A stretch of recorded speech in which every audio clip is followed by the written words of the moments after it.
BJP ഉയർത്തുന്ന ത്രികോണ മത്സരത്തിൻ്റെ ആനുകൂല്യം കൊണ്ട് ജയിക്കാം എന്ന കണക്കുകൂട്ടലിൻ്റെ അടിസ്ഥാനത്തിലാണ് ഇന്ന് വിജയരാഘവനെ പോലുള്ള ആളുകളും അതിനെ പിന്താങ്ങിക്കൊണ്ട് MP ഗോവിന്ദനുമെല്ലാം ന്യൂനപക്ഷ വിരുദ്ധ പ്രസ്താവനകൾ നടത്തുന്നത് എന്നാണ് ഞാൻ കരുതുന്നത്.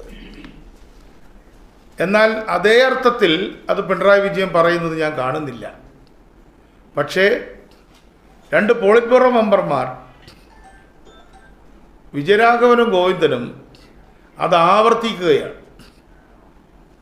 BJPയുടെ പരാജയം ഇവിടുത്തെ ഒന്ന് രണ്ട് ചെറിയ മുസ്ലിം പാർട്ടികൾക്ക് അല്ലെങ്കിൽ മുസ്ലിം കേന്ദ്രീകൃത പാർട്ടികൾക്ക് ചാർത്തി കൊടുക്കുകയാണ്. അവരുമായി ഞങ്ങൾ ചേർന്നതുകൊണ്ടാണ് ജയിച്ചത് എന്നാണ് പറയുന്നത്. വാസ്തവത്തിൽ 65% വോട്ടാണ് പ്രിയങ്ക ഗാന്ധിക്ക് കിട്ടിയത്. 65% വോട്ട്.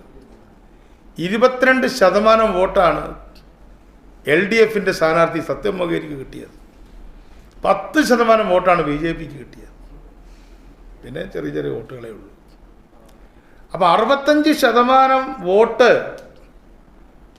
കോൺഗ്രസിൻ്റെ നേതാവ് പ്രിയങ്ക ഗാന്ധിക്ക് കിട്ടുമ്പോഴും ആ വിജയത്തിൻ്റെ ഉത്തരവാദിത്തം അല്ലെങ്കിൽ അതിൻ്റെ കാരണം ജമാഅത്തെ ഇസ്ലാമിയാണ് എന്ന് പോളിറ്റ് ബ്യൂറോ മെമ്പർമാർ പറയുക എന്ന് പറഞ്ഞാൽ അത് RSSനെ പോലും ലജ്ജിപ്പിക്കുന്ന സ്റ്റേറ്റ്മെൻറ്റാണ്.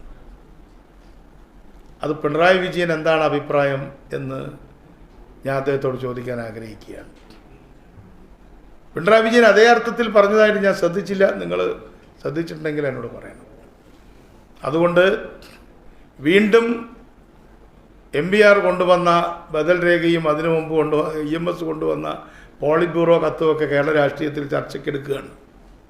ഇന്ന് പല മാധ്യമങ്ങളും സോഷ്യൽ മീഡിയയും എല്ലാം അത് ചർച്ചയ്ക്കെടുക്കുന്നുണ്ട്.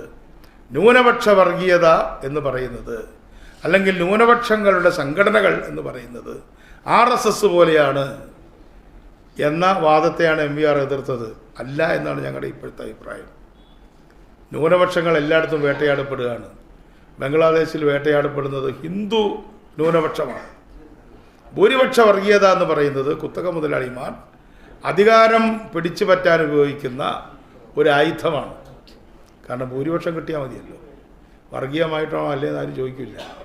അപ്പോൾ ബംഗ്ലാദേശിലെ ഭൂരിപക്ഷ വർഗീയതയും ഇന്ത്യയിലെ ഭൂരിപക്ഷ വർഗീയതയും ഒരേ നാണയത്തിൻ്റെ രണ്ട് വശങ്ങളാണ്. അതുതന്നെയാണ് പാകിസ്ഥാനിലെ ഭൂരിപക്ഷ വർഗീയത. അതുതന്നെയാണ് സിലോണിലെ സിംഹളീസ് ഭൂരിപക്ഷ വർഗീയത.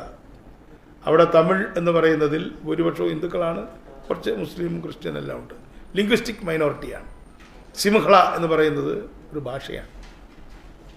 അപ്പോൾ ആ അർത്ഥത്തിൽ CPM ഇപ്പോഴും ഇരുട്ടിൽ തപ്പുകയാണ്. അതിനെക്കുറിച്ച് പിണറായി വിജയൻ്റെ അഭിപ്രായം എന്താണ് എന്ന് ഞാൻ അദ്ദേഹത്തോട് ചോദിക്കാൻ ആഗ്രഹിക്കുന്നു.